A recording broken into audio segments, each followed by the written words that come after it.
this mini book is not one book.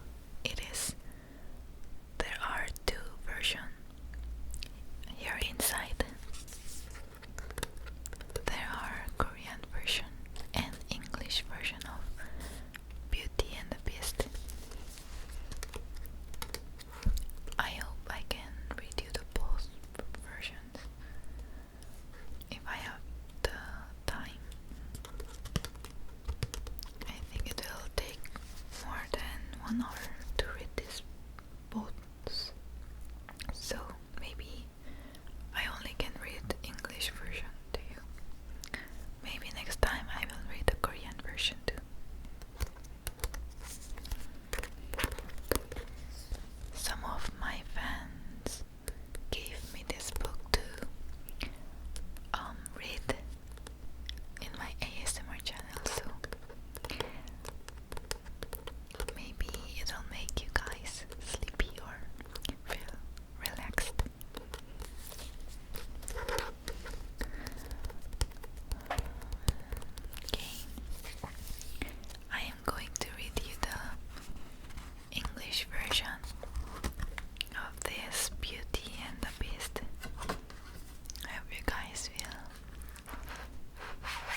We are very sorry, they said, that she is in trouble. She is such a good girl. She always spoke so kindly to the poor. She was so gentle and courteous. Several of her suitors also still wished to marry her, although she had not a penny. But she told them that she could not think of leaving her father in his distress, and that she intended going with him into the country to comfort him and help with the work. Betty was very unhappy at losing her fortune, but she said to herself, "It is no use crying. Tears will not give me back my riches. I must try and be happy without them." As soon as they were settled in their country house, the merchant and his sons began to till the ground. Beauty rose every morning at 4 o'clock and made haste to clean the house and prepare the dinner. She found her duties very painful and fatiguing at first, for she had not been accustomed to do the work of a servant. But in 2 months' time, she had grown stronger, and the activity of her life gave her fresh health and color. When her day's work was over, she amused herself with reading or music. Sometimes she sat down to her wheel and sang to her spinning. Meanwhile, her two sisters were worried to death with the dullness of their life.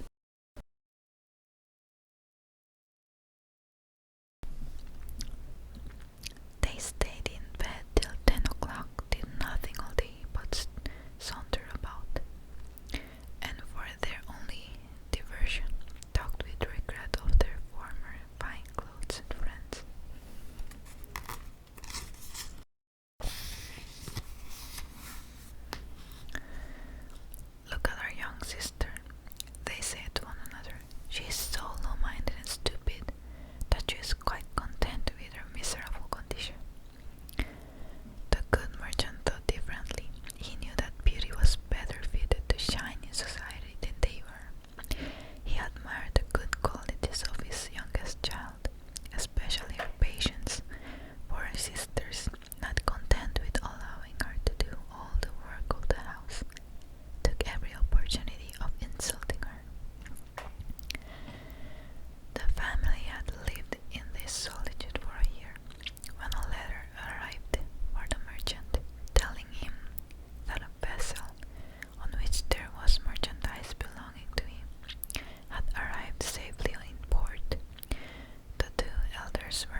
soon saw that it came from a splendid castle, which was brilliantly illuminated.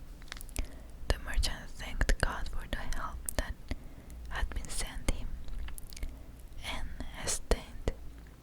hastened towards the castle, but was greatly surprised on reaching it to find no one in the courtyard or about the entrance. His horse, which was following him,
merchant has not the heart to eat, but Beauty, doing her utmost to appear cheerful, sat down to the table and served him something.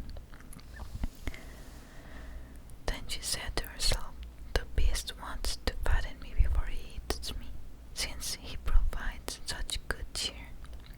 They had finished their supper when they heard a great noise, and the merchant, weeping, said farewell to his poor daughter, for he knew it was the beast. Beauty could not help shuddering when she saw the dreadful shape approach, but she did her best not to give way to her fear, and when the beast asked her if it was her own free will that she had come, she told him, trembling, that it was so. "You are very good, and I am much obliged to you," said the beast. "Good man, tomorrow morning you will leave and do not venture ever come here again." "Goodbye, beast," replied Beauty, and the beast immediately retired. "Alas, my daughter," said the merchant, clasping Beauty in his arms, "I am half dead with fright. Listen to me, and leave me here." "No, my father," said Beauty without faltering. "You will depart tomorrow morning, and you will leave me under heaven's protection. Maybe I shall find pity and help." They retired to rest, thinking that they would have no sleep that night. But no sooner were they in bed than their eyes closed. In her dreams, there appeared to Beauty a lady who said to her, "I have pleasure in the goodness of your heart, Beauty. Your good action in giving your life to save that of your father will not be without its reward." Beauty told her father next morning of her dream, and although it afforded him some consolation, it did not prevent his loud cries of grief when at last he was forced to bid goodbye to his dear daughter. After his departure, Beauty went back and sat down in the dining hall and began weeping herself. She was, however, of a courageous disposition, and so she commended herself to God and resolved not to be miserable during the short time still left her to live. For she quite thought that the beast would eat her that evening. In the meanwhile, she resolved to walk about and look over the fine castle she was in. She found it impossible not to admire its beauty, but her surprise was great when she came to a door over which was written, "Beauty's room." She hastily opened the door and was startled by the magnificent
She sat for a while without answering. She was alarmed at the thought of arousing the monster's anger by refusing him. Nevertheless, she finally said, trembling, "No beast." At this, the poor monster sighed, and the hideous sound he made echoed throughout the castle.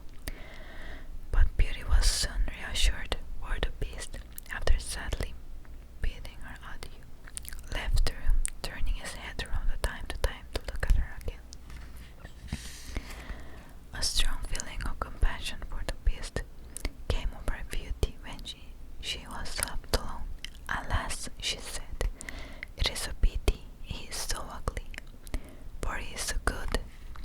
Beauty spent 3 months in the castle, more or less happily. The beast paid her a visit every evening and conversed with her as she ate her supper, showing good sense in his talk, but not what the world dreams cleverness. Every day, Beauty discovered some fresh good quality in the monster. She grew accustomed to his ugliness, and far from fearing his visit, she would often look at her watch to see if it was nearly 9 o'clock. For the beast always arrived punctually at that hour.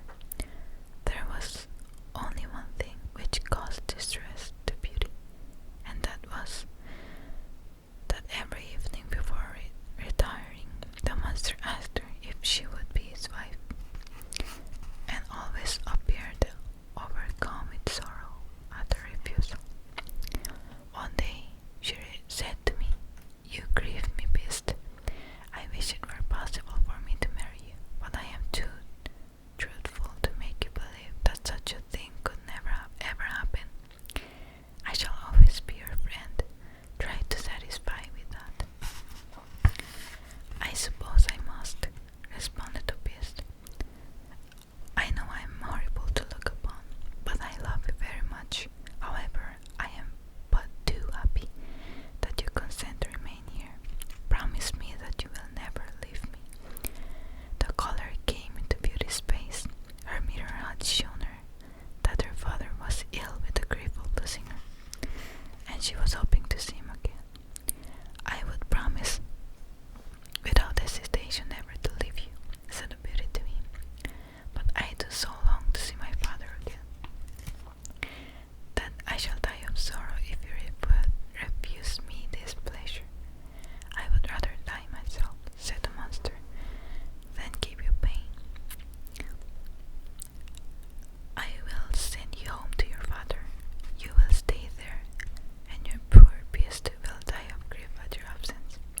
"No, no," said Beauty, crying. "I care for you too much to wish to cause your death. I promise to return in a week's time. You have let me see that my sisters are married, and that my brothers have entered the army. My father is all alone. Let me remain with him a week. You shall be with him tomorrow morning, but remember your promise. When you wish to return, you have only to put your ring on the table before going to bed. Farewell, Beauty." The beast gave his usual sign as he said these words, and Beauty went to bed, feeling troubled at the thought of sorrow she had caused him. When she awoke the following morning, she found herself at home, and ringing a little bell that stood beside her bed, the maidservant came in, who gave a loud cry of astonishment at seeing her there. Her father ran in on hearing the cry, and almost died of joy when he found his dear daughter, and they remained clasped in each other's arms for more than a quarter of an hour. My throat hurts of whispering like 40 minutes. Okay, I read until this 39 page here. I will continue reading this the next